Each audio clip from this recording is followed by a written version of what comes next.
Pinuntahan nga ni Darius ang kanyang mamita upang ipaalam nga dito na nakausap na nga niya ito ngang espiritista at sinabi nga dito na baka umano hindi ito ang tunay na asawa niya dahil nakikita umano niya sa anyong nitong pangloob na hindi nga ito si Lucy.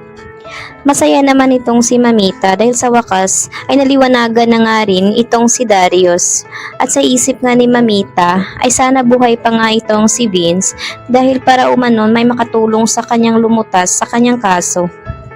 Nalungkot nga itong si Mamita dahil may nais pa nga siyang sabihin sa kanyang apo ay hindi nga niya magawa-gawang sabihin ito dahil na rin sa kanyang kapansanan. Kaya pinangako naman ito ni Darius na tutulungan umano siyang magpagaling upang sabihin ang lahat-lahat dito sa kanya. Dahil ani Darius nga ay nahihirapan para umano siyang paniwalaan ito nga si Apo Berta dahil na rin nilalason nga ang kanyang utak dito nga ni Farah. Sa kabilang banda naman ay iniisip pa rin ito ni Farah na may kinalaman nga itong si Joyce at si Lucy kung bakit malamig na nga ang turing nito ni Darius sa kanya. Iniisip nga nito ni Farah na baka sinulsulan na naman ito ng dalawa.